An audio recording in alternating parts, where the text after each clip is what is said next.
अनंत चतुर्दशी का दिन उस आदि मध्य और अंत से रहित सृष्टिकर्ता की पूजन और भक्ति का होता है, जो कि अनंत है। यानी कि इस दिन भगवान विष्णु के अनंत स्वरूप की पूजा की जाती है। इस दिन जो 14 गांठों का धागा बांधा जाता है, उसके विषय में यह मान्यता है कि उसमें भगवान अनंत विद्यमान रहते हैं। उसकी 14 गांठों को 14 लोक का प्रतीक माना जाता है। जो भी मनुष्य अनंत चतुर्दशी के दिन इस धागे को अपने हाथ पर बांधता है, उसके सभी कष्टों को अनंत भगवान हर लेते हैं। ऐसे भक्तों की स्वयं अनंत भगवान रक्षा करते हैं, उनकी सभी मनोकामनाएं पूर्ण करते हैं। अनंत चतुर्दशी का व्रत और पूजन करने वाले भक्तों को समस्त भौतिक सुखों की प्राप्ति होती है, सभी रोगों का नाश हो जाता है, आरोग्यता की प्राप्ति होती है, वंश की वृद्धि होती है, घर में सुख समृद्धि बनी रहती है, संतान सुख की प्राप्ति होती है, मान प्रतिष्ठा के साथ ही ऐश्वर्य और वैभव की भी वृद्धि होती है। इस दिन अनंत भगवान के चरणों में अनंत सूत्र अर्पित किया जाता है। फिर पूजा करते हुए अनंत सूत्र को प्रणाम करके सभी स्त्रियां उसे अपने बाएं हाथ में और पुरुष दाहिने हाथ पर बांधते हैं। इस धागे को शरीर के केवल ऊपरी हिस्सों में ही बांधा जाता है। कुछ लोग इसे गले में भी धारण करते हैं। अनंत बांधने के बाद अनंत चतुर्दशी की व्रत कथा अवश्य ही पढ़नी या सुननी चाहिए। कथा सुनने के बाद विष्णु सहस्त्र नाम का पाठ किया जाता है। धूप दीपक और कपूर जलाकर भगवान की आरती की जाती है। फिर ब्राह्मणों को भोजन आदि कराकर उन्हें दान दक्षिणा दी जाती है।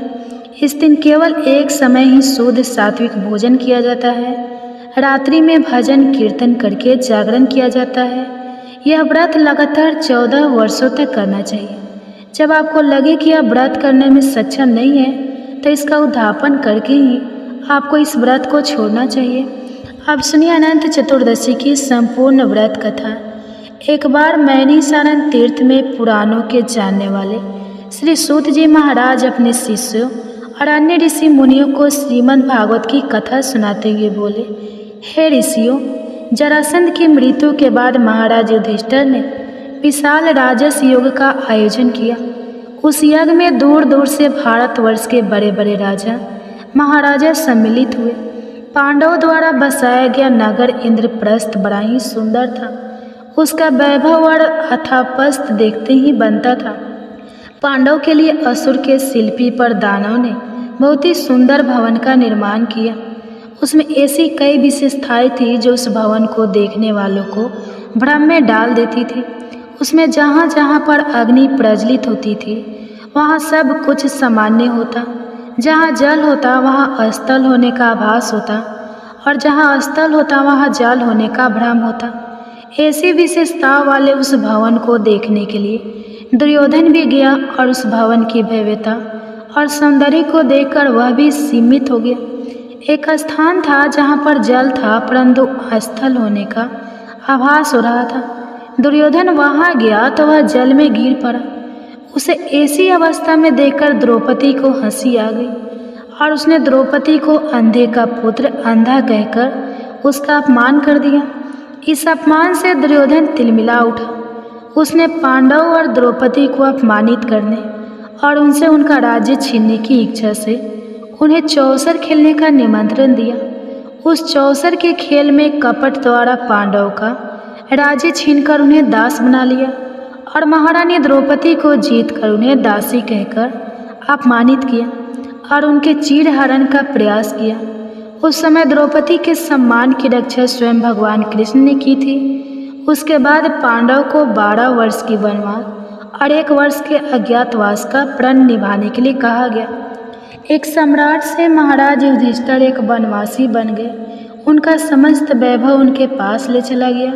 वह अपने भाइयों और अपनी पत्नी रानी द्रौपदी के साथ वन में रहने के लिए विवश हो गए। एक बार जब भगवान श्री कृष्ण उनसे भेंट करने के लिए आए, तब उन्होंने दुखी होकर उनसे अपने मन का सारा हाल कह दिया और उनसे उपाय पूछा कि हे मधुसूदन, कैसे उनकी परेशानियों का नाश हो सकता है। ऐसा कौन सा व्रत या पूजन है जिसे करने से उन्हें उनका खोया हुआ मान सम्मान और राज्य प्राप्त हो सकता है। तब भगवान श्री कृष्ण ने उन्हें अनंत चतुर्दशी के व्रत का विधान सुनाया। भगवान कृष्ण कहने लगे कि हे धर्मराज, अनंत भगवान का व्रत और पूजन करने से आपकी समस्त परेशानियों और दुखों का नाश हो जाएगा और जो कुछ भी आपने खोया है वह पुनः आपको प्राप्त हो जाएगा। आपकी सभी मनोकामनाएं भी पूर्ण होंगी। ऐसा कहकर भगवान श्री कृष्ण ने उन्हें अनंत चतुर्दशी के व्रत की विधि बताकर उसकी कथा सुनाई। कथा के अनुसार अति प्राचीन काल में सतयुग के समय में एक ब्राह्मण हुआ करता था। उसका नाम था सुमंत। उसका विवाह विशिष्ट गोत्र में उत्पन्न हुआ भृंगु ऋषि की सुंदर कन्या से हुआ और विवाह के बाद उनके उत्तम गुणों वाली कन्या का जन्म हुआ, जिसका नाम उन्होंने सुशीला रखा। सुशीला की अल्पायु में ही उसकी माँ का स्वर्गवास हो गया। तब उसके पिता सुमंत का दूसरा विवाह कर्कशा नाम की कन्या से हो गया। कर्कशा अपने स्वभाव से के अनुसार ही बहुत दुष्ट और कर्कश थी। वह सुशीला के प्रति द्वेषपूर्ण भाव रखती थी, कभी उससे प्रेम नहीं करती और अपने प्रति से प्रीति से भी प्रतिदिन झगड़ा किया करती। समय के साथ साथ सुशीला की आयु भी बढ़ती गई और वह विवाह के योग्य हो गई। उसके रूप और गुणों की चर्चा सुनकर वेदों की ज्ञाता और मुनियों में श्रेष्ठ कौंडिल्य ऋषि सुमंत के पास सुशीला से विवाह की इच्छा लेकर आए। कंडल ऋषि ने सुमंत से उसकी पुत्री सुशीला का विवाह उनके साथ करने के लिए कह दिया। सुमंत ने खुशी के साथ अपनी पुत्री का विवाह कौंडल ऋषि के साथ कर दिया। अपनी पुत्री को विदा करते समय उसे कुछ देने की इच्छा से सुमंत अपनी पत्नी कर्कशा से कहने लगा, तो उसने घर के सारे पुराने सामान और बारात के खाने के लिए रास्ते के भोजन के लिए रात का बचा हुआ भोजन बांध दिया। यह सब सुशीला ने देख लिया। यह देखकर उसे बहुत दुख हुआ। उसे लगा कि जब उसके ससुराल वालों को यह सब पता चलेगा तो उसका कितना अपमान भी करेंगे, उसे उनका तिरस्कार भी सहना पड़े। यह सोचकर उसके मन में आत्महत्या का विचार आया। जब मार्ग में एक नदी के किनारे रुके तो सुशीला नदी में डूबकर आत्महत्या के विचार से वहां पहुंच गई। वह जब वहां पहुंची तो उसने देखा कि नदी के किनारे बहुत सी स्त्रियां कोई पूजन कर रही है। सुशीला ने उन स्त्रियों से पूछा कि आप लोग ये क्या कर रही हो। तब उन्होंने बताया कि आज अनंत चतुर्दशी है और हम सब अनंत भगवान का व्रत और पूजन कर रहे हैं। इस पूजन को करने से सभी मनोकामनाएं पूर्ण हो जाती हैं। तब सुशीला ने उनसे अनंत चतुर्दशी के व्रत और पूजन की विधि पूछी। तब एक स्त्री ने उसे बताया कि हे सुशीला, ये अनंत चतुर्दशी का व्रत है और इसमें भगवान विष्णु के अनंत स्वरूप का पूजन किया जाता है। पूजन के बाद 14 गांठों वाला धागा शुद्ध करके स्त्रियां अपने बाएं हाथ और पुरुष अपने दाएं हाथ पर बांधते हैं। इस धागे को बांधते समय अनंत भगवान से प्रार्थना करें कि हे अनंत देव, आप इस संसार रूपी सागर से मुझे पार लगाओ, मेरा उद्धार करो और आपको मेरा बारंबार प्रणाम है। फिर इस कामना के साथ इस अनंत सूत्र को अपने हाथ में बांधे और अनंत भगवान का ध्यान करें। तब सुशीला ने वही व्रत का संकल्प लिया और पूजन करके अपनी बाई बाह पर 14 गांठों वाला एक सूत्र बांध लिया और अनंत भगवान से प्रार्थना की कि हे प्रभु, आप तो सब कुछ जानते हैं। आज मेरे ससुराल वालों के सामने मेरी और मेरे पिता की लाज रखना, मैं आपसे बस यही मांगती हूँ। ऐसा ध्यान करके जब सुशीला वापस उसी स्थान पर पहुँची तो उसके पति ने उससे पूछा कि वह कहाँ गई थी। तब सुशीला कहने लगी, आज अनंत चतुर्दशी है और मैं नदी के किनारे अनंत भगवान का पूजन कर रही थी। इधर उसकी बारात के सभी लोग आनंद से भोजन कर रहे थे। वहाँ भोजन में तरह तरह के पकवान थे। सबने सुशीला के परिवार की खूब प्रशंसा की। तब सुशीला ने अनंत भगवान का धन्यवाद किया और अपना व्रत पूर्ण किया। जब वो अपनी ससुराल पहुंची तो उसे अनंत चतुर्दशी के व्रत का महात्म्य पता चला। उस व्रत के प्रभाव से उसके परिवार में सुख समृद्धि बढ़ने लगी और धन धान्य से उसका घर परिपूर्ण, उसका जीवन सुखमय हो गया। एक बार उसके पति की दृष्टि उसके हाथ पर बंधे अनंत सूत्र पर पड़ गई तो उसने सुशीला से पूछा कि यह क्या है और तुमने इसे क्यों बांध रखा है। तब सुशीला ने कहा, हे स्वामी, यह अनंत भगवान का सूत्र है। मैं अनंत भगवान का व्रत करती हूँ और उन्हीं की कृपा से आज हमारे पास धन धान्य आदि सब कुछ है। सुशीला के ऐसे वचन सुनकर कंडल ऋषि ने अहंकार वश व अनंत सूत्र तोड़कर जलते हुए अग्नि में फेंक दिया। सुशीला ने तुरंत अनंत सूत्र को आग में से निकाला और इसे दूध में डाल दिया। इधर अनंत सूत्र का इस प्रकार अपमान करने से कंडल ऋषि पर अनंत भगवान रुष्ट हो गए और इस कारण उनका समस्त ऐश्वर्य समाप्त हो गया। घर जल गया, धन चोरी हो गया, घर परिवार में कलह होने लगा और उनका स्वास्थ्य भी खराब रहने लगा। तब उन्होंने अपनी पत्नी सुशीला से कहा कि अचानक ये क्या हो गया, हमारा सारा धन वैभव नष्ट हो गया। तब सुशीला कहने लगी कि स्वामी, यह सब अनंत भगवान और उनके उस सूत्र के अपमान के कारण हुआ है। तब कंडोल ऋषि को अपनी गलती का पश्चाताप हुआ और उसका प्रायश्चित करने के लिए वे तप करने और अनंत भगवान के दर्शन की इच्छा से वन को चले गए। वन में पहुंचकर कंडल ऋषि इधर उधर घूमकर सबसे अनंत भगवान के विषय में पूछने लगे। वन में उन्होंने एक फलों से लदा हुआ पेड़ देखा जिसमें कीड़े पड़े हुए थे। उन्होंने उससे पूछा कि तुमने अनंत भगवान को देखा है क्या? तब उस वृक्ष ने मना कर दिया और कहा, नहीं, मैंने नहीं देखा। यह सुनकर जब कंडल ऋषि आगे बढ़ने लगे तो वृक्ष ने कहा कि अगर तुम्हें अनंत भगवान मिले तो उनसे पूछना कि मेरे अंदर कीड़े क्यों हैं। तब कुंडल ऋषि उसे हाँ कहकर आगे बढ़ गए। अनंत भगवान के दर्शन की इच्छा मन के लिए कंडल ऋषि वन में आगे बढ़ते रहे। वन में उन्हें घूमती हुई गाय और बछड़े मिले। तब कुंडल ऋषि ने गायों से पूछा कि हे गौ माता, क्या तुमने अनंत भगवान को देखा है?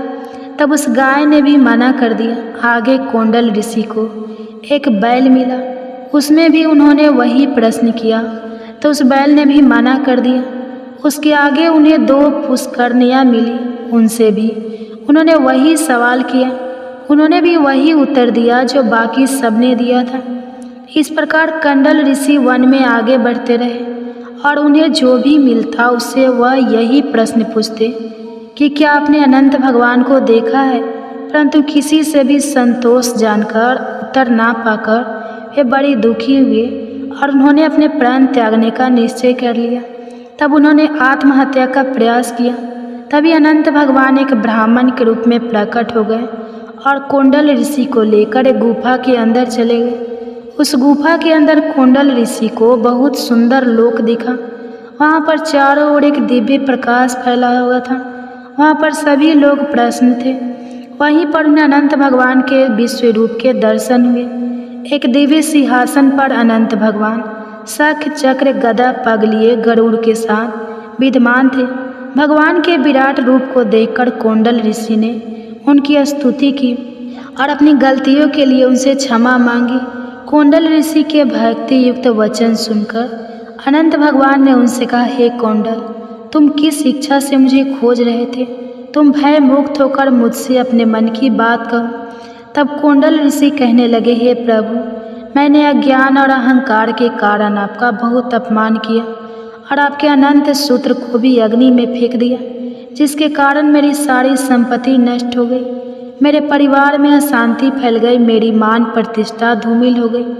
मैं अब अपनी गलती की क्षमा प्रार्थना लेकर आपके दर्शन के लिए यहाँ आया हूँ। आपके दिव्य स्वरूप के दर्शन पाकर मेरा जीवन धन्य हो गया। हे प्रभु, मैं आपसे अपने अपराध के लिए क्षमा मांगता हूँ और मेरे जीवन में सब कुछ पहले जैसा कैसे होगा, इसका उपाय भी आप कृपा करके बताइए। तब अनंत भगवान को उस पर दया आ गई। उन्होंने कहा, हे कौंडल, तुम अपने घर जाकर 14 वर्षों तक अनंत चतुर्दशी का व्रत और पूजन पूरी श्रद्धा और भक्ति के साथ करो। अपने दाएं हाथ में 14 गांठों युक्त अनंत सूत्र बांधना। ऐसा करने से तुम्हारे सभी कष्टों का नाश हो जाएगा। तुम्हारी सभी मनोकामनाएं भी पूरी हो जाएंगी। जीवन के सभी सुख भोग कर तुम अंत में सद्गति को प्राप्त होंगे। भगवान के ऐसे वचन सुनकर कुंडल ऋषि को बहुत संतोष हुआ। तब उन्होंने अनंत भगवान से मार्ग में मिले वृक्ष द्वारा पूछे गए प्रश्न के विषय में पूछा। तब अनंत भगवान ने उसे बताया कि वह वृक्ष अपने पूर्व जन्म में एक विद्वान ब्राह्मण था, परंतु उसने विद्यार्थियों को शिक्षा ना देकर जो पाप अर्जित किया था उसी का परिणाम है कि उस पर फलदार वृक्ष पर फल तो आते हैं, पर कीड़ों के कारण कोई उनका उपभोग नहीं करता। कोंडल ऋषि के मन में वन में मिले हुए अन्य जीवों के विषय में जानने की भी इच्छा हुई। तब उन्होंने अनंत भगवान से उनके विषय में पूछा, तो उन्होंने बताया कि वह दोनों पुष्करणी पूर्व जन्म में बहनें थी। उन्होंने तब कोई पुण्य कर्म नहीं किया, ना ही किसी याचक को भिक्षा दी, ना ही कोई धर्म का कार्य किया, इसलिए परस्पर लहरें उनसे आकर टकराया करती है, परंतु जल वहाँ नहीं रुकता। अनंत भगवान ने आगे कहा कि वह गाय पृथ्वी है, वह बैल धर्म है, गधा क्रोध है, वह हाथी अहंकार है, वह गुफा संसार है, और मैं अनंत हूँ। फिर कुंडले ऋषि ने उन्हें प्रणाम करके अपने घर आकर अपनी पत्नी सहित 14 वर्षों तक अनंत चतुर्दशी के व्रत का पालन किया। अंत में अनंत भगवान की कृपा से जीवन के समस्त सुख भोग कर वह स्वर्ग लोक को चले गए। फिर भगवान कृष्ण ने धर्मराज युधिष्ठिर से कहा कि हे धर्मराज, अब आप भी इस व्रत का पालन करो। जैसे कौंडल ऋषि और सुशीला की सभी मनोकामनाएं अनंत भगवान ने पूर्ण की थी, ठीक उसी प्रकार तुम्हारी भी सभी मनोकामनाएं पूर्ण होंगी।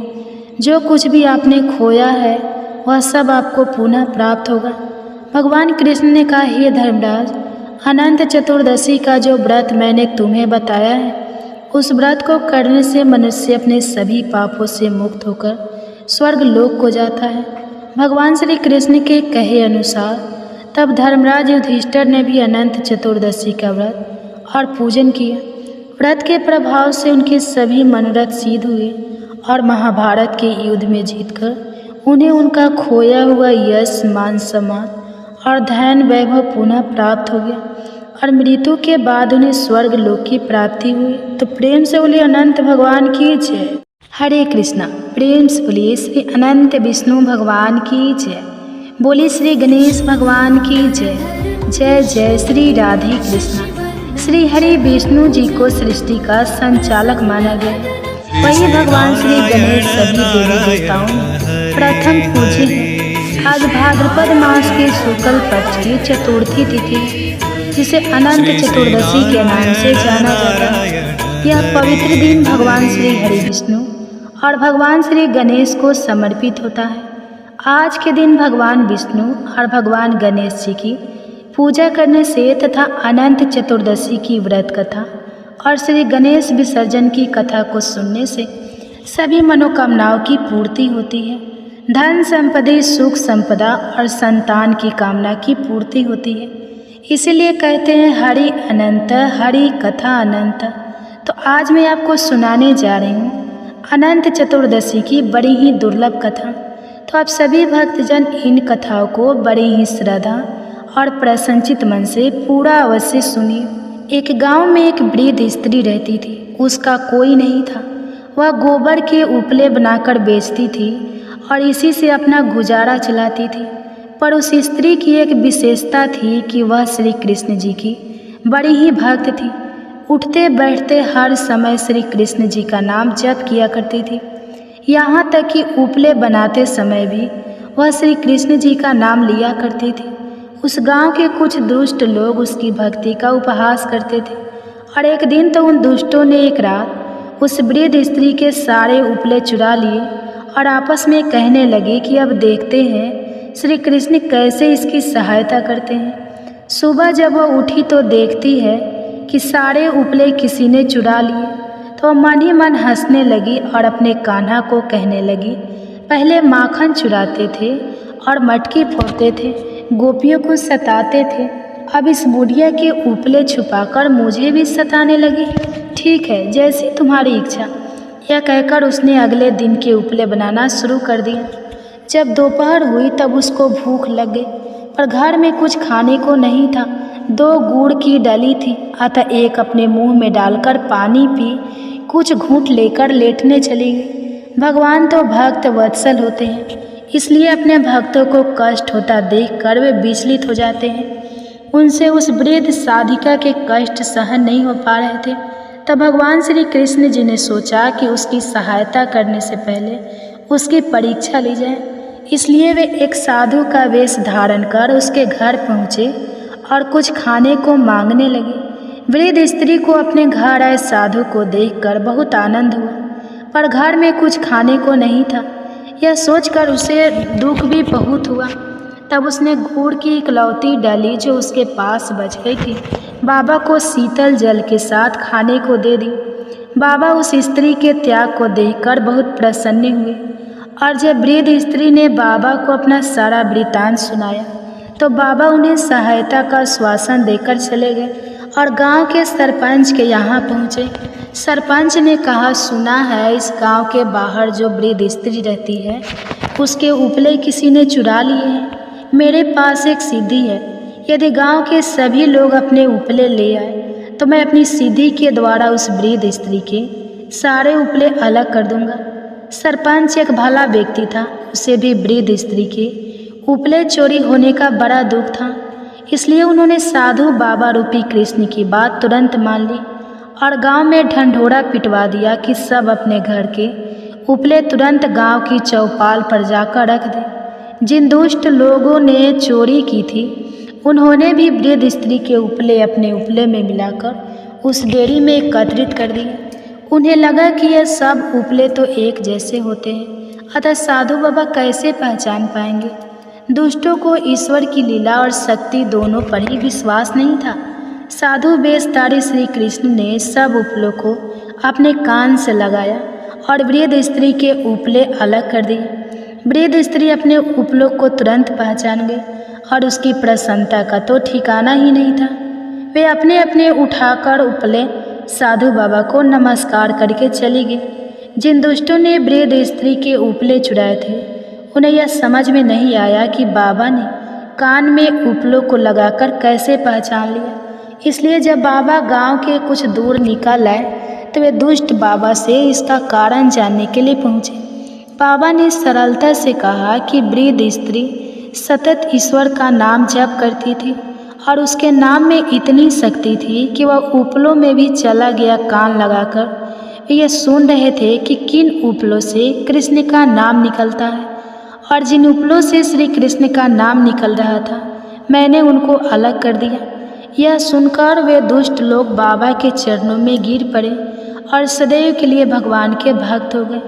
इसलिए कहते हैं कि नाम जप में इतनी शक्ति है, अतः हमको व्यवहार के प्रतिकृत करते समय भगवान का नाम जप करते रहना चाहिए। इससे हम पर ईश्वर की कृपा होती है और संकट से बचाव होता है तथा हमारी सभी मनोकामनाएं पूर्ण हो जाती है। बोली श्री राधा कृष्ण भगवान की जय। श्यामा की बहुत ही सुंदर कथा आप सुनिए। श्याम की एक बहुत सुंदर कथा सुनाते हैं। जिस समय स्वामी भगवान दास जी कटिया स्थान में भजन करते थे उसी समय बरसाने में श्री जी के मंदिर के पास की पहाड़ी की चोटी पर मोरकुटी नाम की एक छोटी सी कुटिया में श्री कृष्ण दास जी के शिष्य और टंटिया स्थान के महंत श्री राधा प्रसाद जी के परम शिष्य श्री स्वामिनी शरण जी भजन करते थे। यह कल्पना करना मुश्किल है कि इस निर्जन कुटी में जिसके निकट जल तक की कोई व्यवस्था नहीं है और जो पक्की ईंटों की बनी होने के कारण चारों ओर पथरीली पहाड़ियों से घिरी होने के कारण गर्मी में भट्टी की तरह तपती है, कोई रह भी सकता है। पर इसी के पीछे इस स्थान पर घटी श्यामा श्याम की एक मधुर लीला की स्मृति है और इसी घटना के कारण इसका नाम मोरकुटी पड़ा हो सकता है वह मधुर स्मृति ही स्वामिनी शरण जी के मन और प्राण को शीतल कर उन्हें उस कुटी के तपन को सहने के योग्य बनाती रही। वह चमत्कारी लीला जो घटित हुई थी वो इस प्रकार है। श्यामा जी ने एक बार एक मोर पाला, उसे नृत्य की शिक्षा दी और एक दिन वे श्याम से बोले, प्यारे एक बात कहूँ करोगे? नहीं करने का तो प्रश्न ही कहाँ प्यारी। प्यार ने उत्तर दिया, तो तुम मेरे मोर के साथ नृत्य करो, देखिए जरा कौन अधिक अच्छा नृत्य करता है। अच्छा तो बताओ हमारे दोनों के बीच मध्यस्थ कौन होगा, यह तो बता दो। हमारे बीच हार जीत का फैसला कौन करेगा? मध्यस्थ ललिता होगी, तू निष्पक्ष रहेगी। श्याम ने ललिता की ओर मुड़कर उससे पूछा, हाँ प्यारे, बिल्कुल निष्पक्ष। ललिता ने फट से उत्तर दिया, तो ठीक है, मैं तैयार हूँ। श्याम ने अपनी फेट कसते हुए कहा। श्यामा जी ने मोड़ पर अपना हस्त कमल रखा और हस्त कमल का स्पर्श पाते ही वह नाचने लगा, झूमने लगा। उसे देखकर श्याम ने भी नाचना शुरू कर दिया। यह दृश्य देखकर पेड़ों पर बैठी कोयलों ने भी, अलापना और पपीहे ने भी साथ में सुर मिलाना शुरू कर दिया। और यह देखकर मेघ भला कहाँ पीछे रहते। मेघ भी गरज कर मृदंग बजाने लगे। दामिनी एकदम कर रजनी में दीप दिखाने लगे, बिजली कड़कड़ाने लगी। तभी श्यामा ने नृत्य से रीझ श्याम को हंसते हंसते कंठ से लगा लिया। तब श्याम ने ललिता से कहा, बता सखी, किसका नृत्य अच्छा था? ललिता ने कहा, प्यारी, तुम्हारा भी अच्छा और इस मोर का भी अच्छा, पर मोर ने एक पीर कैया तुमसे ज़्यादा दी है। और इस तरह श्याम की हार हो गई। उनका मुंह कुछ उदास सा हो गया, पर जब श्यामा ने उन्हें कंठ से लगाया तो वह खिल गए। श्यामा श्याम की इस लीला का स्मरण कर स्वामिनी शरण जी हर समय श्यामा श्यामा श्यामा श्यामा श्यामा श्यामा की रट लगाते रहते और स्कूटी में रहते। वे हर समय आवेश में रहते। खाने पीने तक की सुध उन्हें बड़ी मुश्किल से रहती। जीवा के स्वाद की तो वे परवाह ही नहीं करते। भिक्षा में जो कुछ मिल जाता एक साथ पा लेते। जिह्वा तो बस श्यामा श्यामा नाम से रस का स्वादन करके ही छकी रहती। और इस तरह जीवन के अंतिम 13 वर्ष उन्होंने बिना अन्न के ही बिताए। उन दिनों में वे केवल छाछ और फल पर निर्भर रहते। फिर भी इतना सब कुछ होने के बावजूद उनमें इतना बल था कि अपने कंधे पर रखे एक बांस के दोनों सिरों पर पानी से भरे हुए 2 बड़े बड़े मटके लटकाए पहाड़ी पर स्वच्छंद इस तरह चढ़े चले जाते मानो उनके ऊपर कोई भार ही नहीं हो। और इसी तरह एक बार उन्हें एक बहुत जहरीले सांप ने भी डस लिया, लेकिन उसका भी उन पर कोई असर नहीं हुआ। और अपनी कुटिया में वो कुछ चना चबेरा गुड़ और मूंगफली जरूर रखते, जिससे कि वे अभ्यागतों की सेवा किया करते। एक बार की बात है, उनकी कुटिया में चोर आ गए तो बाबा उनसे कहने लगे, भैया मेरे पास चना चबेना छोड़कर और है ही क्या, फिर जो है सो तुम्हारी ही तो है, तुम जो चाहो सो ले जाओ, इसमें संकोच की क्या बात है। अब चोर गुड़ मूंगफली और चने की हड्डियाँ तो खाली कर ही गए, साथ ही साथ उनका लोटा बाल्टी और कंबा ला दी। जो भी दिखा वे सब कुछ चुरा कर ले गए। दूसरे दिन उन चोरों के घर भी चोरी हो गई। अब तो उन्हें बड़ा पश्चाताप हुआ। उन्होंने बाबा के पास जाकर उन्हें दंडवत की और उनसे क्षमा मांगी। तब बाबा ने कहा, क्षमा किस बात की भाई, वह सब तो मैंने ही तुम्हें दिया था, तुम कोई ज़बरदस्ती थोड़ी लेकर गए थे। अब जब उसे चोर ले गए हैं तो ले जाने दो, चिंता क्या है, श्री जी बड़ी कृपालु है और दे देंगे। पंडित रामकृष्ण दास बाबा स्वामिनी शरण जी के गुणों से मुग्ध थे। कभी कभी स्वामिनी शरण जी वृंदावन जाकर पंडित बाबा के निवास से दाऊ जी के बगीचे के निकट बड़ादारी नाम के निर्जल स्थान में रहा करते थे। उस समय दोनों का एक दूसरे के स्थान पर जाकर मिलना बैठना और इष्ट गोष्ठी होता था। एक बार कलकत्ते के एक सेठ पंडित बाबा के दर्शन को गए और बहुत से फल फूल उन्हें अर्पण किए। वे मधुकरी छोड़कर और कोई वस्तु, खास तौर पर वृक्ष के बाहर के किसी भी व्यक्ति की कोई वस्तु ग्रहण ही नहीं करते थे, इसलिए उन्होंने वह भेंट भी अस्वीकार कर दी। तब सेठ स्वामिनी शरण जी के पास गए और उन्हें वही फल भेंट किए। उन्होंने उन्हें ग्रहण कर प्रेम से ठाकुर जी को भोग लगाया। दव योग से थोड़ी देर बाद पंडित बाबा वहां पहुँचे। पंडित बाबा को उन्होंने प्रसाद रूप में उसी में से कुछ फल देते हुए कहा, यह आज कलकत्ते के एक सेठ लाए थे। बाबा ने उन्हें स्वीकार कर दिया। किसी ने उनसे कहा, यही फल तो आपने पहले लौटा दिए थे, अब क्यों ग्रहण कर लिए? तब बाबा ने कहा, मैंने तो सेठ के फल लौटाए थे, पर यह तो एक संत का प्रसाद है जो मैंने ग्रहण किया है। यह प्रसिद्ध है कि स्वामिनी शरण बाबा को मोर कुटी पर ललिता जी के दर्शन हुए थे। उनकी कुटिया में उन्हें दर्शन देते हुए ललिता जी का एक चित्र भी रहा करता था। ऊंच नीच भले बूढ़े सब में अपनी इष्टकार स्थान जान श्री स्वामिनी शरण जी सबसे एक सा प्रेम करते थे, किसी के साथ भेदभाव नहीं करते थे और निंदा तो किसी की सुनते ही नहीं थे। पंडित रामकृष्ण दास बाबा को जब उनके निकुंज पधारने का स्वाद मिला तो उन्होंने कहा, जगत में समता का जहाज उठ गया। तो यह थी एक बहुत ही भक्त सुंदर भक्त की कथा। आप सुनिए आगे की कथा।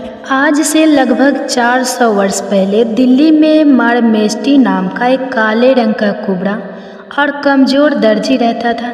शरीर से कुरूप होने के बाद भी वह हृदय से भगवान का बड़ा सच्चा भक्त था। उसकी पत्नी का नाम था बिमला।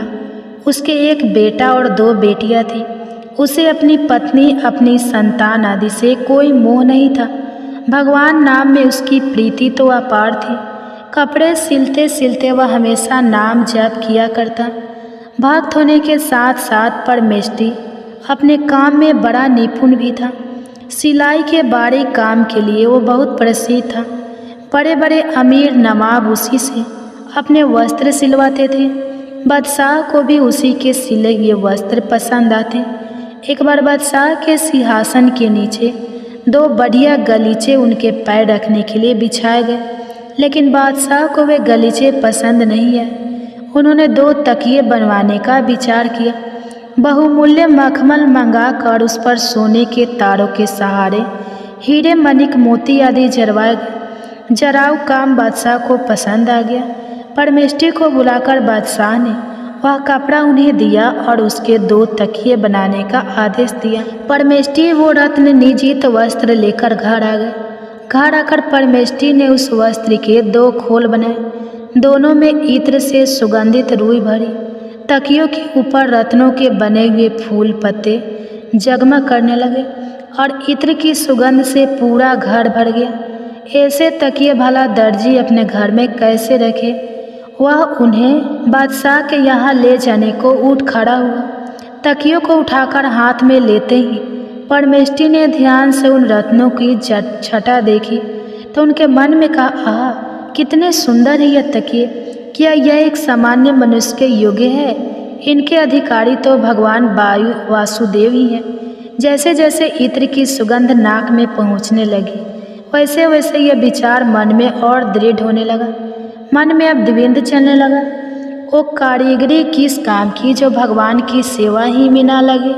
लेकिन मैं क्या करूं? तकिए तो बादशाह के हैं। मन के असमंजस ने ऐसा रूप ले लिया कि परमेष्टि को पता ही नहीं चला कि वह कहाँ है, क्या कर रहा है। और उस दिन श्री जगन्नाथपुरी में रथ यात्रा का महोत्सव था। परमेष्टि एक बार जाकर रथ यात्रा का महोत्सव देखाया था और आज भावावेश में जैसे रथ यात्रा का वह प्रत्यक्ष दर्शन करने लगा। परमेष्टि देख रहा है कि श्री जगन्नाथ जी रथ पर विराजमान है। सहस्त्र नर नारी रस्सी पकड़कर रथ को खींच रहे हैं। कई पीछे से ठेल रहे हैं। कीर्तन हो रहा है, जय जयकार गूंज रहा है। सेवक गण एक के बाद एक वस्त्र बिछाते जा रहे हैं। श्री जगन्नाथ जी एक वस्त्र से दूसरे वस्त्र पर पधारते हैं और अचानक रथ के कठिन आघात से जगन्नाथ जी के नीचे बिछाया हुआ वस्त्र फट गया। अब सेवक मंदिर में तुरंत दूसरा वस्त्र लेने दौड़ पड़े, लेकिन उन्हें देर होने लगी। परमेष्टि से यह दृश्य देखा नहीं गया और उन्होंने बड़ी तेजी से 2 तकियों में से एक जगन्नाथ जी को अर्पण कर दिया। प्रभु ने उसे स्वीकार कर लिया। यह देखकर परमेष्टि के आनंद का पार नहीं रहा और वह आनंद के मारे दोनों हाथ उठाकर नाचने लगे। परमेष्टि ने स्वप्न नहीं देखा था। सचमुच रथ यात्रा में उधर भगवान जगन्नाथ स्वामी के नीचे का एक वस्त्र फट गया था और पुजारियों ने देखा कि किसी भक्त ने रथ पर एक बहुमूल्य रत्न जटित तकिया प्रभु को चढ़ा दिया है। यहाँ होश में आकर परमेष्टि ने क्या देखा कि एक तकिया गायब है। उन्हें बड़ा आनंद हुआ। सर्वत्रामी प्रभु ने उसके हृदय की बात जानकर एक तकिया स्वीकार कर लिया और अब भला उसे किसी से क्या भय। क्षुद्र ब्राह्मण उसके प्राण ही तो ले लेगा, वो कहाँ मृत्यु से डरता है। उसके दयामय प्रभु ने उस पर इतनी बड़ी कृपा की कि वो तुम्हारे आनंद के कीर्तन करता हुआ नाचने लगा। उधर बादशाह के सिपाही उन्हें बुलाने आए। एक तकिया लेकर वो बादशाह के पास पहुँचे। बादशाह तकिए की कारीगरी देखकर बड़ा संतुष्ट हुआ। फिर उसने कहा, दूसरा तकिया कहाँ है? परमेष्ठी दर्जी तो मानो तैयार ही बैठे थे। बिना डरे कहने लगे, उसे तो नीलाचल नाथ श्री जगन्नाथ स्वामी ने स्वीकार कर लिया। पहले तो बादशाह ने परिहास समझा, लेकिन वह बार बार पूछने लगा। जब दर्जी ने यही बात बार बार कही, तब तो बादशाह को क्रोध आ गया और उन्होंने परमेष्ठी को कारागार में डालने का आदेश दे दिया। अब परमेष्ठी कारागार की अंधेरी कोठरी में पड़े पड़े प्रभु का स्मरण कर रहे थे। अचानक उनके हाथों में लगी हथकड़ियाँ टूट गई। तराक तराक करके बेड़ियों के टुकड़े टुकड़े उड़ गए। बड़बड़ा कर बंदी गृह की कोठरी का द्वार भी अपने आप खुल गया। परमेष्ठी के सामने एक अपूर्व ज्योति प्रकट हुई और दूसरे ही क्षण शंख चक्र गदा पगधारी प्रभु ने उन्हें दर्शन दिया। परमेष्ठी आनंद मग्न होकर प्रभु के चरणों में लौटने लगा। तब प्रभु ने कहा, परमेष्ठी, मेरे भक्त से अधिक बलवान संसार में और कोई नहीं है। किसका साहस है जो मेरे भक्त को कष्ट दे? आ बेटा, मेरे पास। परमेष्ठी तो कृतार्थ हो गए। प्रभु ने अपने चरणों पर गिरते हुए उन्हें उठाया, उनके मस्तक पर अपना अभय कर रखा और उन्हें मुक्त करके वे वहीं अंतर ध्यान हो गए। उधर बादशाह ने स्वप्न में एक बड़ा भयंकर पुरुष देखा, जैसे साक्षात महाकाल अपना कठोर दंड उठाकर उसे पीट रहे हो और गर्जन करके कह रहे हो, तू परमेष्ठी को कैद करेगा। तो बादशाह मारे डर के चीख गया और जाग गया। वह थर थर काँप रहा था और उसका अंग अंग दर्द कर रहा था, मानो रात भर किसी ने उसके ऊपर कोड़े बरसाए हो। शरीर पर प्रहार के भी स्पष्ट चिन्ह थे। सवेरा होते ही उसने मंत्रियों से अपने स्वप्न की बात कही। फिर सबको लेकर वो कैद खाने गया। वहाँ जाकर उसने क्या देखा? पहरेदार सोए पड़े थे, लेकिन परमेष्ठी की हथकड़ी बेड़ी टूटी हुई थी और उनके शरीर से दिव्य तेज निकल रहा था। वे ध्यान में मग्न थे और ध्यान जैसे ही टूटा, वे व्याकुल होकर रोने लगे। बादशाह को यह देखकर बड़ा आश्चर्य हुआ और उसने परमेष्ठी से हाथ जोड़कर क्षमा मांगी। तरह तरह के वस्त्राभरणों से सुसज्जित करके हाथी पर बैठाकर गाजे बाजे के साथ उन्हें शहर लाया। बहुत सारा धन देकर विदा किया। उन्हें चारों ओर भक्त परमेष्ठी की जय जयकार होने लगी। परमेष्ठी को लेकर यह मान प्रतिष्ठा बिल्कुल भी अच्छी नहीं लगी। प्रतिष्ठा से बचने के लिए वह दिल्ली छोड़कर किसी दूसरी जगह चले गए और वहीं रहकर उन्होंने अपना पूरा जीवन भगवान के भजन पूजन में व्यतीत कर दिया। तो सभी बोलिए, भक्त दर्जी परमेष्ठी जी की जय, श्री बांके बिहारी लाल की जय। अब सुनिए एक और कथा। श्री कृष्ण अपने भक्तों पर अपने प्रेम और करुणा की ऐसी वर्षा करते हैं जो उनके हृदय के हर कोनों को भिगो देती है, और जो भक्त सारे सांसारिक सहारे त्याग कर संपूर्ण समर्पण के साथ केवल श्री कृष्ण की शरण में आते हैं, उनके जीवन के हर एक कार्य का भार स्वयं श्री कृष्ण अपने दिव्य हाथों में ले लेते हैं। आज हम आपको एक ऐसे ही अद्भुत भक्त की कथा सुनाएंगे जिसने अपने मन, वचन और कर्म से केवल अपने श्याम सुंदर को ही अपना सब कुछ माना। और फिर देखिए उस भक्त के जीवन की डोर कैसे स्वयं बांके बिहारी ने थाम ली। वृंदावन में एक वैद्य जी रहा करते थे और वह थे श्री कृष्ण के भक्त। उनके श्री कृष्ण के ऊपर अपार आस्था थी, अटूट विश्वास था। वह श्री कृष्ण की भक्ति में हमेशा मग्न रहते और अपनी पत्नी से भी कहते कि तुमको दिन भर के लिए जो भी सामान चाहिए वह मुझे एक चिट्ठी में लिख दिया करो। और फिर जब वैद्य जी अपनी दुकान पर जाते तो चिट्ठी पढ़ते, सामान के भाव को देखते और फिर श्री कृष्ण से प्रार्थना करते कि कन्हैया आज के सामान की व्यवस्था कर देना। जैसे ही उन्हें जितने धन की आवश्यकता होती उसकी व्यवस्था अपने आप हो जाती, तो वह बाकी अन्य मरीजों से पैसे नहीं लेते थे और फिर अपने गांव लौट जाते और फिर श्री कृष्ण की भक्ति में मग्न हो जाते। यह उनकी हर दिन की दैनिक चर्या थी। एक दिन की बात है, वैद्य जी ने दुकान पर आकर चिट्ठी खोली तो एकदम से सन्नाटा रह गया, मानो उनकी आंखों के आगे तारे चमक रहे हो। लेकिन अगले ही क्षण श्री कृष्ण पर विश्वास कर स्वयं को संभाला। मन में सोचा, हे श्री कृष्ण, जैसे अब तक अपने व्यवस्था की है वैसे ही आज भी कर लेना। पत्नी ने तो राशन के सामान के नीचे लिखा था, बेटी के दहेज का सामान राशन के सामान के आगे तो उनके भाव लिख दिए गए थे, लेकिन दहेज के सामान के आगे लिखा था यह काम कन्हैया ही जाने। अब वैद्य जी मरीजों को उनकी बीमारी पूछ पूछ कर दवा दे रहे थे, उनकी बीमारी पूछ रहे थे। इतने में एक बड़ी सी कार आकर उनकी दुकान के आगे रुकी। उसमें से एक सज्जन गाड़ी में से निकले और उन्हें प्रणाम कर बेंच पर बैठ गए। अब बाकी के मरीज तो दवा लेकर चले गए। तब वैद्य जी ने उन सज्जन को बुलाया और कहा, आपको दवा लेनी है तो अपनी नाड़ी दिखानी पड़ेगी। लेकिन वो सज्जन हाथ जोड़कर विनम्रता से कहने लगे, वैद्य जी, लगता है आपने मुझे पहचाना नहीं। ध्यान से देखिए, मैं आज से 15-20 साल पहले आपकी दुकान पर आया था। अब मैं विदेश में रहता हूँ। विदेश में जाने से पहले ही मेरी शादी हो गई थी, लेकिन हमें बहुत सालों तक संतान सुख प्राप्त नहीं हुआ था। तब हमने भारत और विदेश दोनों जगह इलाज करवाया, लेकिन कोई फ़ायदा नहीं हुआ। फिर मुझे किसी ने आपके बारे में बताया।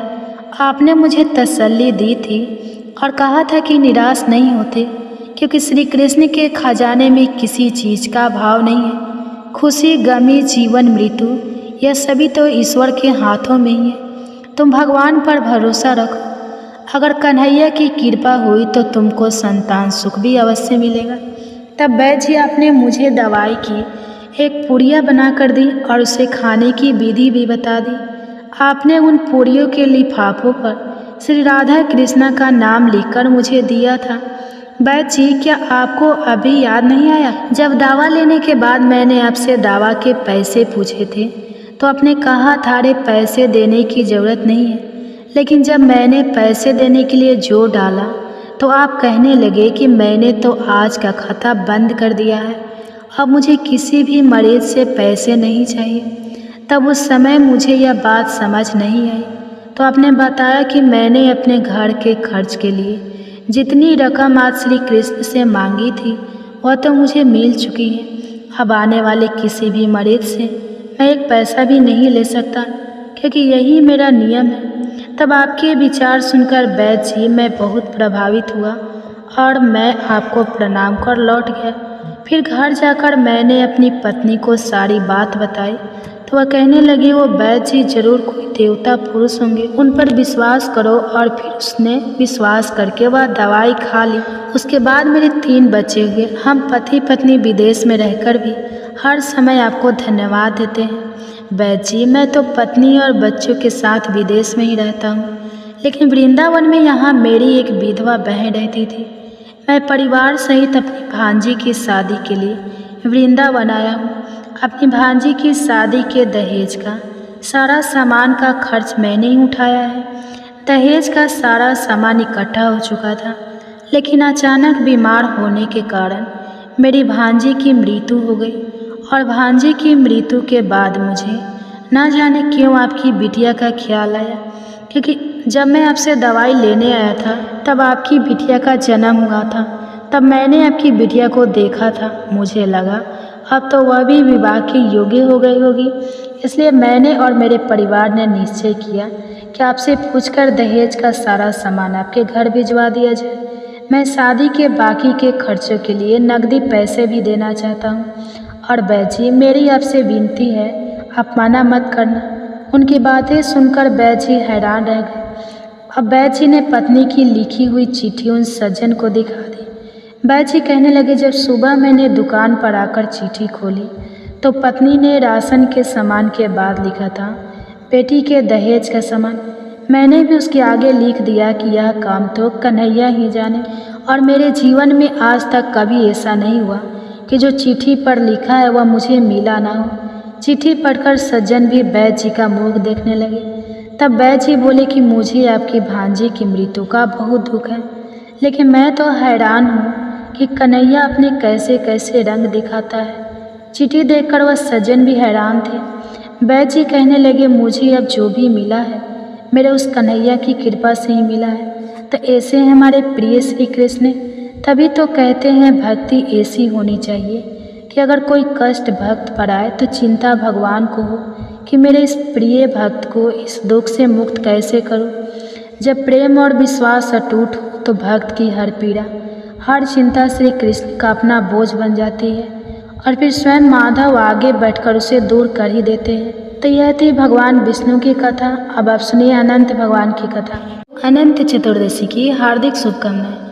अनंत चतुर्दशी का दिन उस आदि मध्य और अंत से रहित सृष्टिकर्ता की पूजन और भक्ति का होता है, जो कि अनंत है। यानी कि इस दिन भगवान विष्णु के अनंत स्वरूप की पूजा की जाती है।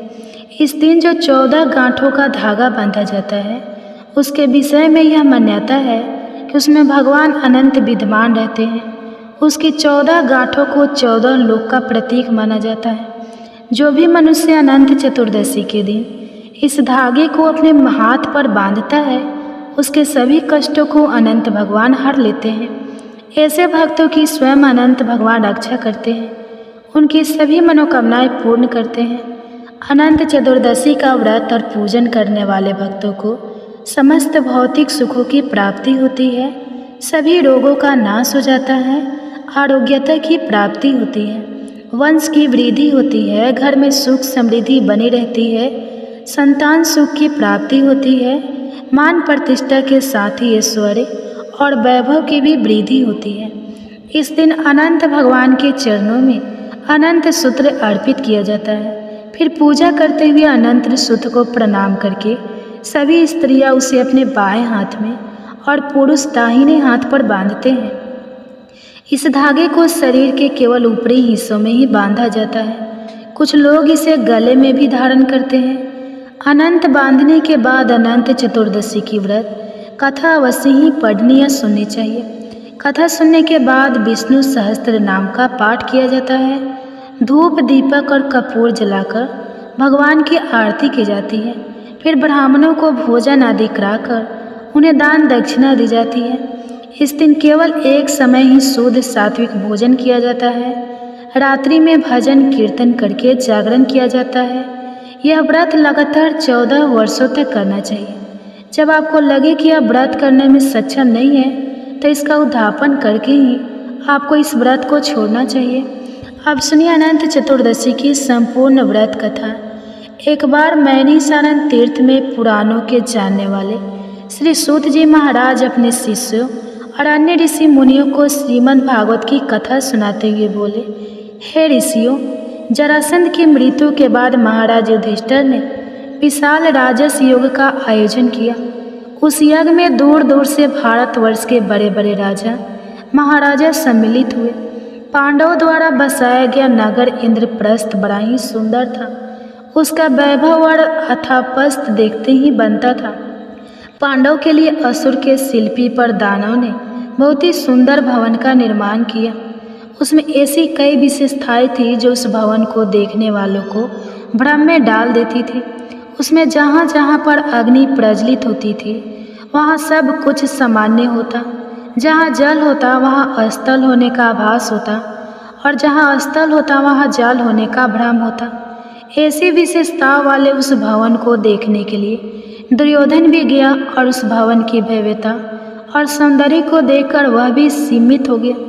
एक स्थान था जहाँ पर जल था, परंतु स्थल होने का आभास हो रहा था। दुर्योधन वहाँ गया तो वह जल में गिर पड़ा। उसे ऐसी अवस्था में देखकर द्रौपदी को हंसी आ गई और उसने द्रौपदी को अंधे का पुत्र अंधा कहकर उसका अपमान कर दिया। इस अपमान से दुर्योधन तिलमिला उठा।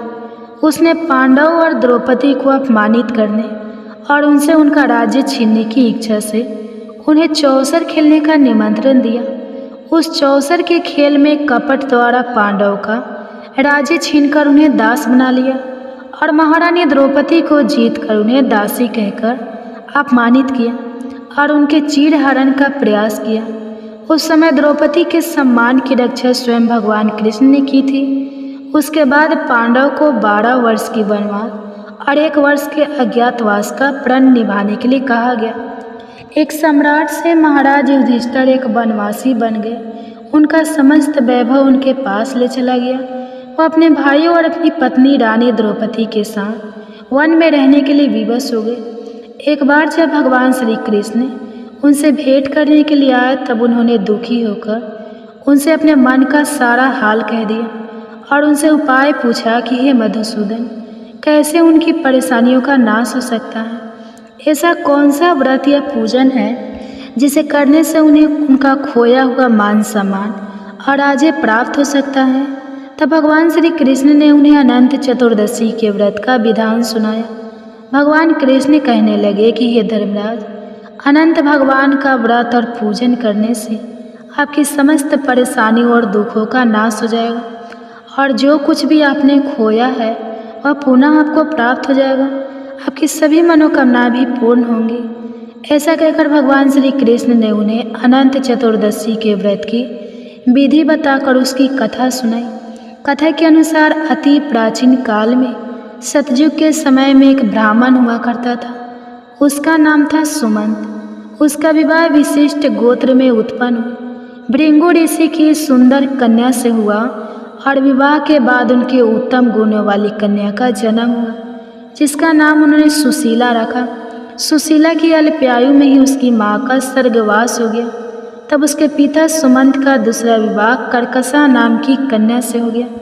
कर्कशा अपने स्वभाव से के अनुसार ही बहुत दुष्ट और कर्कश थी। वह सुशीला के प्रति द्वेषपूर्ण भाव रखती थी, कभी उससे प्रेम नहीं करती और अपने प्रति से प्रीति से भी प्रतिदिन झगड़ा किया करती।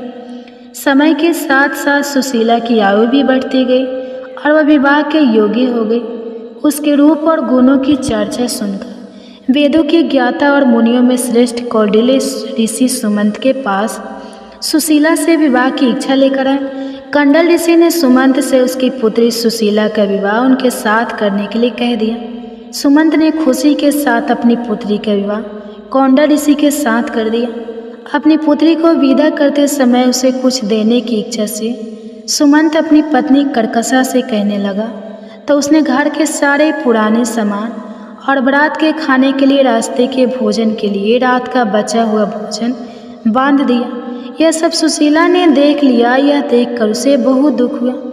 उसे लगा कि जब उसके ससुराल वालों को यह सब पता चलेगा तो उसका कितना अपमान भी करेंगे, उसे उनका तिरस्कार भी सहना पड़े। यह सोचकर उसके मन में आत्महत्या का विचार आया। जब मार्ग में एक नदी के किनारे रुके तो सुशीला नदी में डूबकर आत्महत्या के विचार से वहां पहुंच गई। वह जब वहां पहुंची तो उसने देखा कि नदी के किनारे बहुत सी स्त्रियां कोई पूजन कर रही है। सुशीला ने उन स्त्रियों से पूछा कि आप लोग ये क्या कर रही हो। तब उन्होंने बताया कि आज अनंत चतुर्दशी है और हम सब अनंत भगवान का व्रत और पूजन कर रहे हैं। इस पूजन को करने से सभी मनोकामनाएं पूर्ण हो जाती हैं। तब सुशीला ने उनसे अनंत चतुर्दशी के व्रत और पूजन की विधि पूछी। तब एक स्त्री ने उसे बताया कि हे सुशीला, ये अनंत चतुर्दशी का व्रत है और इसमें भगवान विष्णु के अनंत स्वरूप का पूजन किया जाता है। पूजन के बाद 14 गांठों वाला धागा शुद्ध करके स्त्रियां अपने बाएं हाथ और पुरुष अपने दाएं हाथ पर बांधते हैं। इस धागे को बांधते समय अनंत भगवान से प्रार्थना करें कि हे अनंत देव, आप इस संसार रूपी सागर से मुझे पार लगाओ, मेरा उद्धार करो और आपको मेरा बारंबार प्रणाम है। फिर इस कामना के साथ इस अनंत सूत्र को अपने हाथ में बांधे और अनंत भगवान का ध्यान करें। तब सुशीला ने वही व्रत का संकल्प लिया और पूजन करके अपनी बाई बाह पर 14 गांठों वाला एक सूत्र बांध लिया और अनंत भगवान से प्रार्थना की कि हे प्रभु, आप तो सब कुछ जानते हैं। आज मेरे ससुराल वालों के सामने मेरी और मेरे पिता की लाज रखना, मैं आपसे बस यही मांगती हूँ। ऐसा ध्यान करके जब सुशीला वापस उसी स्थान पर पहुंची तो उसके पति ने उससे पूछा कि वह कहाँ गई थी। तब सुशीला कहने लगी, आज अनंत चतुर्दशी है और मैं नदी के किनारे अनंत भगवान का पूजन कर रही थी। इधर उसकी बारात के सभी लोग आनंद से भोजन कर रहे थे। वहाँ भोजन में तरह तरह के पकवान थे। सबने सुशीला के परिवार की खूब प्रशंसा की। तब सुशीला ने अनंत भगवान का धन्यवाद किया और अपना व्रत पूर्ण किया। जब वो अपनी ससुराल पहुंची तो उसे अनंत चतुर्दशी के व्रत का महात्म्य पता चला। उस व्रत के प्रभाव से उसके परिवार में सुख समृद्धि बढ़ने लगी और धन धान्य से उसका घर परिपूर्ण। उसका जीवन सुखमय हो गया। एक बार उसके पति की दृष्टि उसके हाथ पर बंधे अनंत सूत्र पर पड़ गई तो उसने सुशीला से पूछा कि यह क्या है और तुमने इसे क्यों बांध रखा है। तब सुशीला ने कहा, हे स्वामी, यह अनंत भगवान का सूत्र है। मैं अनंत भगवान का व्रत करती हूँ और उन्हीं की कृपा से आज हमारे पास धन धान्य आदि सब कुछ है। सुशीला के ऐसे वचन सुनकर कंडर ऋषि ने अहंकार वश वह अनंत सूत्र तोड़कर जलते हुए अग्नि में फेंक दिया। सुशीला ने तुरंत अनंत सूत्र को आग में से निकाला और इसे दूध में डाल दिया। इधर अनंत सूत्र का इस प्रकार अपमान करने से कंडल ऋषि पर अनंत भगवान रुष्ट हो गए और इस कारण उनका समस्त ऐश्वर्य समाप्त हो गया। घर जल गया, धन चोरी हो गया, घर परिवार में कलह होने लगा और उनका स्वास्थ्य भी खराब रहने लगा। तब उन्होंने अपनी पत्नी सुशीला से कहा कि अचानक ये क्या हो गया, हमारा सारा धन वैभव नष्ट हो गया। तब सुशीला कहने लगी कि स्वामी, यह सब अनंत भगवान और उनके उस सूत्र के अपमान के कारण हुआ है। तब कंडोल ऋषि को अपनी गलती का पश्चाताप हुआ और उसका प्रायश्चित करने के लिए वे तप करने और अनंत भगवान के दर्शन की इच्छा से वन को चले गए। वन में पहुंचकर कंडल ऋषि इधर उधर घूमकर सबसे अनंत भगवान के विषय में पूछने लगे। वन में उन्होंने एक फलों से लदा हुआ पेड़ देखा जिसमें कीड़े पड़े हुए थे। उन्होंने उससे पूछा कि तुमने अनंत भगवान को देखा है क्या। तब उस वृक्ष ने मना कर दिया और कहा, नहीं, मैंने नहीं देखा। यह सुनकर जब कंडल ऋषि आगे बढ़ने लगे तो वृक्ष ने कहा कि अगर तुम्हें अनंत भगवान मिले तो उनसे पूछना कि मेरे अंदर कीड़े क्यों हैं। तब कुंडल ऋषि उसे हाँ कहकर आगे बढ़ गए। अनंत भगवान के दर्शन की इच्छा मन के लिए कंडोल ऋषि वन में आगे बढ़ते रहे। वन में उन्हें घूमती हुई गाय और बछड़े मिले। तब कुंडल ऋषि ने गायों से पूछा कि हे गौ माता, क्या तुमने अनंत भगवान को देखा है। तब उस गाय ने भी मना कर दिया। आगे कुंडल ऋषि को एक बैल मिला, उसमें भी उन्होंने वही प्रश्न किया तो उस बैल ने भी मना कर दिया। उसके आगे उन्हें 2 पुष्करनियाँ मिली, उनसे भी उन्होंने वही सवाल किया। उन्होंने भी वही उत्तर दिया जो बाकी सबने दिया था। इस प्रकार कंडल ऋषि वन में आगे बढ़ते रहे और उन्हें जो भी मिलता उससे वह यही प्रश्न पूछते कि क्या आपने अनंत भगवान को देखा है। परंतु किसी से भी संतोष जानकर उत्तर ना पाकर वे बड़ी दुखी हुए और उन्होंने अपने प्राण त्यागने का निश्चय कर लिया। तब उन्होंने आत्महत्या का प्रयास किया। तभी अनंत भगवान एक ब्राह्मण के रूप में प्रकट हो गए और कुंडल ऋषि को लेकर एक गुफा के अंदर चले गए। उस गुफा के अंदर कुंडल ऋषि को बहुत सुंदर लोक दिखा। वहाँ पर चारों ओर एक दिव्य प्रकाश फैला हुआ था। वहाँ पर सभी लोग प्रसन्न थे। वहीं पर उन्हें अनंत भगवान के विश्व रूप के दर्शन हुए। एक दिव्य सिंहासन पर अनंत भगवान शंख चक्र गदा पग लिए गरुड़ के साथ विद्यमान थे। भगवान के विराट रूप को देखकर कुंडल ऋषि ने उनकी स्तुति की और अपनी गलतियों के लिए उनसे क्षमा मांगी। कुंडल ऋषि के भक्ति युक्त वचन सुनकर अनंत भगवान ने उनसे कहा, हे कुंडल, तुम किस इच्छा से मुझे खोज रहे थे। तुम भय मुक्त होकर मुझसे अपने मन की बात कहो। तब कुंडल ऋषि कहने लगे, हे प्रभु, मैंने अज्ञान और अहंकार के कारण आपका बहुत अपमान किया और आपके अनंत सूत्र को भी अग्नि में फेंक दिया, जिसके कारण मेरी सारी संपत्ति नष्ट हो गई। मेरे परिवार में अशांति फैल गई, मेरी मान प्रतिष्ठा धूमिल हो गई। मैं अब अपनी गलती की क्षमा प्रार्थना लेकर आपके दर्शन के लिए यहाँ आया हूँ। आपके दिव्य स्वरूप के दर्शन पाकर मेरा जीवन धन्य हो गया। हे प्रभु, मैं आपसे अपने अपराध के लिए क्षमा मांगता हूँ और मेरे जीवन में सब कुछ पहले जैसा कैसे होगा, इसका उपाय भी आप कृपा करके बताइए। तब अनंत भगवान को उस पर दया आ गई। उन्होंने कहा, हे कौंडल, तुम अपने घर जाकर 14 वर्षों तक अनंत चतुर्दशी का व्रत और पूजन पूरी श्रद्धा और भक्ति के साथ करो। अपने दाएं हाथ में 14 गांठों युक्त अनंत सूत्र बांधना। ऐसा करने से तुम्हारे सभी कष्टों का नाश हो जाएगा। तुम्हारी सभी मनोकामनाएं भी पूरी हो जाएंगी। जीवन के सभी सुख भोग कर तुम अंत में सद्गति को प्राप्त होंगे। भगवान के ऐसे वचन सुनकर कुंडल ऋषि को बहुत संतोष हुआ। तब उन्होंने अनंत भगवान से मार्ग में मिले वृक्ष द्वारा पूछे गए प्रश्न के विषय में पूछा।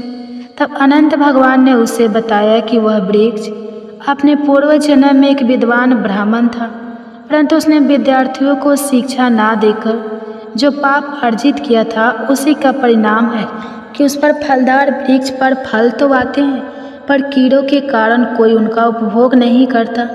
कोंडल ऋषि के मन में वन में मिले हुए अन्य जीवों के विषय में जानने की भी इच्छा हुई। तब उन्होंने अनंत भगवान से उनके विषय में पूछा, तो उन्होंने बताया कि वह दोनों पुष्करणी पूर्व जन्म में बहनें थी। उन्होंने तब कोई पुण्य कर्म नहीं किया, ना ही किसी याचक को भिक्षा दी, ना ही कोई धर्म का कार्य किया, इसलिए परस्पर लहरें उनसे आकर टकराया करती है, परंतु जल वहाँ नहीं रुकता। अनंत भगवान ने आगे कहा कि वह गाय पृथ्वी है, वह बैल धर्म है, गधा क्रोध है, वह हाथी अहंकार है, वह गुफा संसार है और मैं अनंत हूँ। फिर कुंडले ऋषि ने उन्हें प्रणाम करके अपने घर आकर अपनी पत्नी सहित 14 वर्षों तक अनंत चतुर्दशी के व्रत का पालन किया। अंत में अनंत भगवान की कृपा से जीवन के समस्त सुख भोगकर वह स्वर्ग लोक को चले गए। फिर भगवान कृष्ण ने धर्मराज युधिष्ठिर से कहा कि हे धर्मराज, अब आप भी इस व्रत का पालन करो। जैसे कौंडल ऋषि और सुशीला की सभी मनोकामनाएं अनंत भगवान ने पूर्ण की थी, ठीक उसी प्रकार तुम्हारी भी सभी मनोकामनाएं पूर्ण होंगी। जो कुछ भी आपने खोया है वह सब आपको पुनः प्राप्त होगा। भगवान कृष्ण ने कहा, हे धर्मराज, अनंत चतुर्दशी का जो व्रत मैंने तुम्हें बताया है, उस व्रत को करने से मनुष्य अपने सभी पापों से मुक्त होकर स्वर्ग लोक को जाता है। भगवान श्री कृष्ण के कहे अनुसार तब धर्मराज युधिष्ठिर ने भी अनंत चतुर्दशी का व्रत और पूजन किया। व्रत के प्रभाव से उनके सभी मनोरथ सिद्ध हुए और महाभारत के युद्ध में जीतकर उन्हें उनका खोया हुआ यश, मान सम्मान और धन वैभव पुनः प्राप्त हो गया और मृत्यु के बाद उन्हें स्वर्ग लोक की प्राप्ति हुई। तो प्रेम से बोलिए अनंत भगवान की जय।